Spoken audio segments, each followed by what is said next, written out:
Hello, मेरा नाम नरेंद्र भूटानी है और आप सब देख रहे हैं पंजाब केसरी और नवोदय टाइम्स। एक बहुत ही फेमस डायलॉग है एक अपकमिंग फिल्म का कि अब पहरेदारी बहुत हो गई, अब प्रहार होगा। तो वेलकम करते हैं इमरान हाशमी सर का, जो इस फिल्म के अंदर as a cast as a main lead role play कर रहे हैं। Sir, welcome to the Punjab Kesari Navodaya Times. Sir, क्या रीज़न था कि जो ग्राउंड जीरो पे आपने इस स्क्रिप्ट को आपने फाइनल करा एंड यस बोला? आई थिंक ये जो ट्रू इंसिडेंट रही है, हमारे बीएसएफ ऑफिसर्स ने जिस तरह इस ऑपरेशन की प्लानिंग की 2001 में, एक बहुत ही स्पेक्टेकुलर ऑपरेशन है जो हमारे नेशनल सिक्योरिटी में एक बहुत ही महत्वपूर्ण, एक बहुत ही इम्पॉर्टेंट इवेंट रहा है जिसने हमारे इतिहास को एक तरह से बदल दिया। 2003 में इनकाउंटर हुआ था गाज़ी बाबा का, तो किस तरह एक पॉजिटिव प्रभाव पड़ा था हमारे सोसाइटी पर, उसके बारे में है। एंड ये एक किसी भी एक्टर के लिए एक बोनस पॉइंट है जब आप किसी रियल लाइफ हीरो को पोर्ट्रे कर रहे हैं स्क्रीन पर, जो मुझे मौका मिला और हाँ, इसलिए मैंने किया। सर, मतलब मेरे बचपन की अगर यादें जो है वो बहुत सारी जुड़ी हुई हैं आपके साथ। आपने हमें इश्क करना सिखाया, रोमांस करना सिखाया। सो आपके लिए 2 लाइनें लिखी है मैंने, अगर मैं पढ़ना चाहूँ आपके लिए। इश्क की परिभाषा है उसकी अदा, हर लड़की का ख्वाब और हर दिल की दुआ। वो निगाहें जो चुपचाप कत्ल कर जाएं, वो मुस्कान जो दिलों में आग लगा जाए।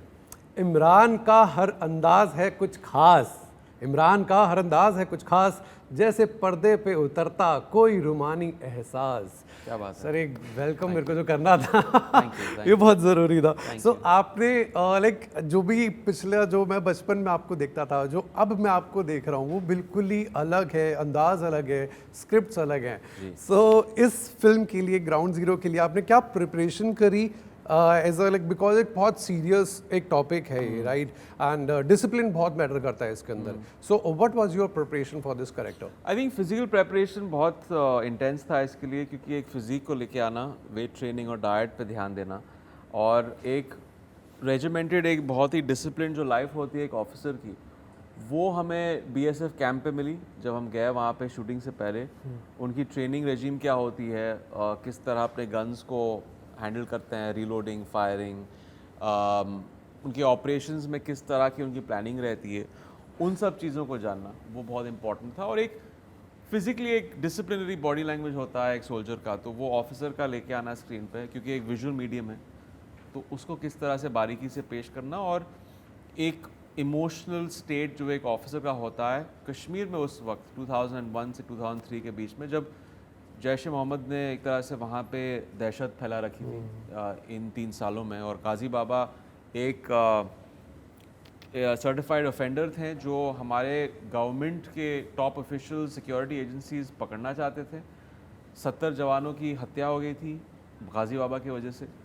तो एक बहुत ही एक हाई रिस्क प्रोफेशन था, अब भी है, तो उसको किस तरह से एक बारीकी और ट्रूथफुली ऑनेस्टी किस तरह पेश करना, वो इम्पोर्टेंट था। तो ये एक्सेल एंटरटेनमेंट इतनी अच्छी मतलब स्क्रिप्ट्स निकाल के लेके आते हैं जो लोगों को नहीं पता, और बहुत जाननी बहुत ज़रूरी है, जो एक हिस्ट्री के जो इंसिडेंट्स हमारे इंडिया के, right? How was your collaboration with Excel Entertainment and experience कैसा रहा? नो, फैंटास्टिक, बिकॉज मैं उनकी फ़िल्मों का बहुत बड़ा फ़ैन रहा हूँ, और जब मुझे फरहान और रितेश का फ़ोन कॉल आया, तो पहले से मैं जानता था कि यार ये इसका एक बहुत ही एक स्पेशल प्रोडक्ट होगा, क्योंकि एक्सेल कोई कसर में इस पर कमी नहीं छोड़ते हैं। जब उनको एक मेकिंग हो या मार्केटिंग में हो, प्रेजेंटेशन में हो, आपको पता है एज एन एक्टर आपको थोड़ा स्ट्रेस फ्री एक इस तरीके से सेट पे आप जाके अपना सिर्फ अपने काम पे ध्यान दे सकते हो, क्योंकि हर चीज़ एक्सेल हैंडल कर लेगी। और इसमें एक अच्छे डायरेक्टर भी थे, तेजस, हमारी विजन मैच करती थी। वो इसमें जिस तरह का एक टोनैलिटी लेके आना चाहते थे, मैं भी इसको इसी तरीके से देख रहा था। कैरेक्टर को एक तरह से फॉर्म देने में तेजस ने बड़ी मदद की मेरी। सो आई थिंक वो एक बोनस था कि एक टीम अच्छी थी। मेरा नेक्स्ट क्वेश्चन उन्हीं पे ही था, आपने आंसर पहले ही कर दिया है। So 1 line for the director sir. I think Tejas एक बहुत ही क्लियर डायरेक्टर हैं, उनका विजन बहुत क्लियर है, एक वेल रिसर्च्ड डायरेक्टर हैं, क्योंकि आप एक ऐसी फिल्म में जब आप एक ट्रू इवेंट को दर्शा रहे हैं, इस पर एक रिसर्च का एक बहुत बड़ा योगदान होता है, जो तेजस ने उसको एक वक्त दिया डायरेक्टर्स के साथ, मेरे आने से पहले भी। तो उन्होंने वो पूरा एक तरह से डाउनलोड दे दिया मुझे कि ये सब हुआ था।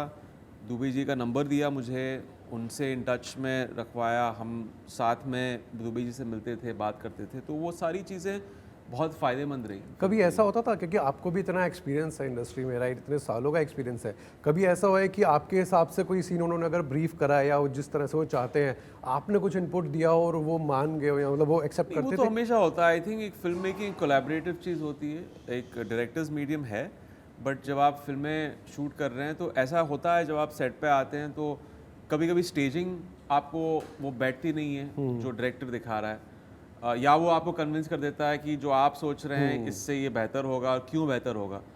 तो वो होता है, वो एक डिस्कशंस में आ जाता है, वो आपको पहले 2-3 दिनों में समझ आ जाता है कि एक डायरेक्टर का एक जो वाइब वो चाहते हैं किस तरह का वाइब है फिल्म के लिए, और वो एक कोलैबोरेटिव प्रोसेस है। व्हाट अबाउट योर को एक्टर्स, बिकॉज इस तरह की फिल्म्स के अंदर ना एक टीम वर्क होता है, बिकॉज अगर किसी की भी बात करें तो इसके अंदर टीम वर्क सबसे इंपॉर्टेंट एक एलिमेंट है। So how was working with your को एक्टर्स, एंड किसी का अगर मेंशन करना चाहेंगे नाम जिनके साथ आपके on set relations and chemistry बहुत बढ़िया थी, या फिर वो एक्टर्स बहुत अच्छे थे? But everyone, I would say the entire cast of this film, मैं किसी को इसमें एक्सक्लूड नहीं करना चाहूँगा, सभी लोगों ने बहुत बेहतरीन काम किया है फिल्म में। एक ऑथेंटिसिटी लेके आए, एक ग्रेविटास लेके आए अपने कैरेक्टर्स में, और जब आप फिल्म देखेंगे तो इसमें कोई वो टिपिकल जो फिल्मी बातें नहीं है, वो एक बहुत ही एक ऑनेस्टली, एक ट्रूथफुल, एक कोर से एक कही बात है। हाँ, ड्रामेटिक और एंटरटेनमेंट है इस फिल्म में, बट कैरेक्टर के परफॉर्मेंसेस और एक्टर्स के परफॉर्मेंसेस से ही इसकी एक ऑथेंटिसिटी आती है इसकी दुनिया में, क्योंकि हम बीएसएफ को एक तरह से प्रोजेक्ट कर रहे हैं, उनको शोकेस कर रहे हैं, तो ये एक्टर्स के परफॉर्मेंसेस से ही आई है। कहाँ पे ये फिल्म शूट हुई थी, एंड उस लोकेशन का क्या कंट्रीब्यूशन था, एंड वहाँ के लोगों का? श्रीनगर, आई थिंक पूरी वहाँ हमने शूट की, और श्रीनगर में ऐसे ऐसी जगहें शूट की हैं जो शायद टूरिस्ट भी जब जाते हैं उनको शायद पता नहीं होगा कि ऐसी जगहें एग्जिस्ट करती हैं श्रीनगर में, बट जब वहाँ के लोगों ने तेजस को, उनकी टीम को वो रेकीज़ के लिए गए और इन चीज़ों को उन्होंने एक तरह हंट आउट किया, तो जब मैं भी गया वहाँ पे तो बहुत ही अनोखे लोकेशंस थे, और आई थिंक जो एक लुक आया है, आउटडोर लुक आया है श्रीनगर का, शायद आपने किसी फिल्म में भी इस तरह के लोकेशंस नहीं देखे होंगे, तो बहुत ही खूबसूरत जगह है जो मैं चाहता हूँ कि मैं फिर से जाऊँ वहाँ पे शूटिंग करने के लिए। बहुत ही अच्छी सीनिक जगह है, जैसे सब लोग जानते हैं, और बहुत सारी भी शूटिंग्स भी हो रही हैं वहाँ पे श्रीनगर में, बहुत सारी फिल्में जा रही हैं शूट करने के लिए, बहुत सेफ़ होगी ये जगह। एक परसेप्शन था श्रीनगर को लेकर 15-20 साल पहले कि मिलिटेंसी को लेकर, टेररिज्म को लेकर, बट अभी बहुत चीज़ सेटल हो गई वहाँ पे। ओके, एक रैपिड फायर छोटा सा गेम खेलते हैं जिसके अंदर आपको आंसर करने हैं। So tougher challenge, emotional scenes या action sequence? Emotional sequence. If you are not an actor, आप आर्मी ज्वाइन करना चाहेंगे? It's definitely a very tough job. I think ये फिल्म करने के बाद मैं एक्टर ही ठीक हूँ। I would love to play an army officer. I think the life of an army officer is very very tough, तो मैं एक्टर ही ठीक हूँ। ये खास बात होती है एक्टर्स की ना, वो सारी जिंदगी जी लेते हैं, अलग अलग किरदार जी सकते हो आप, you can trial and test and trial everything. आप वो उन अलग अलग जिंदगियों को, प्रोफेशंस को जी सकते हो ऑन स्क्रीन, तो ये अच्छी बात है। Exactly. Who is the first person जिसको आप फिल्म कंप्लीट होने के बाद, एडिट होने के बाद वो दिखाते हो कि मेरे को सजेशंस दो? फैमिली को। Nice. And any one memory जो आपके बचपन की लाइक इंडस्ट्री के अंदर, जब आप जब शुरुआत हुई थी आपकी इंडस्ट्री के अंदर, जो अभी तक आपके जहन में है, जो आप भूल नहीं सकते?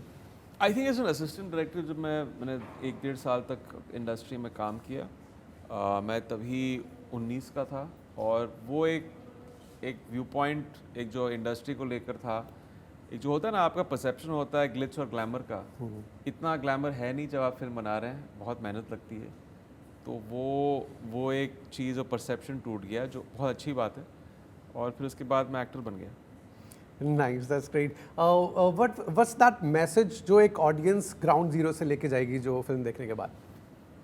यही कि ये हमारे बीएसएफ के जवानों का सबसे महत्वपूर्ण ऑपरेशन, और हमारे सोसाइटी को जिस तरह इस ऑपरेशन ने, हमारे नेशनल सिक्योरिटी में एक डिफाइनिंग मिशन ये किस तरह रहा है, ये ऑपरेशन उस पर आधारित है, और ये एक ट्रिब्यूट है हमारे बीएसएफ के जवानों और ऑफिसर्स को। एंड यहाँ फिल्म रिलीज़ हो रही है 25 अप्रैल को। एंड हर एक फिल्म ना, हर एक किरदार ना एक एक्टर के अंदर एक छाप छोड़ के जाता है, कुछ लर्निंग्स दे के जाता है। What is that learning from ground zero, इसमें जो आपका किरदार है? यही कि एक जो जवान की सैक्रिफाइस होती है, ये हम को लगता है कि हम जानते हैं इसके बारे में, लेकिन जब मैं बीएसएफ कैंप पे गया, उनके साथ हमारा उठना बैठना रहा 1 महीने तक, वो आपको समझ आ जाती है वो सैक्रिफाइस किस तरह की सैक्रिफाइस होती है। वो आपको किताबों से या न्यूज़ चैनल पे देखने से कभी पता नहीं चलता है।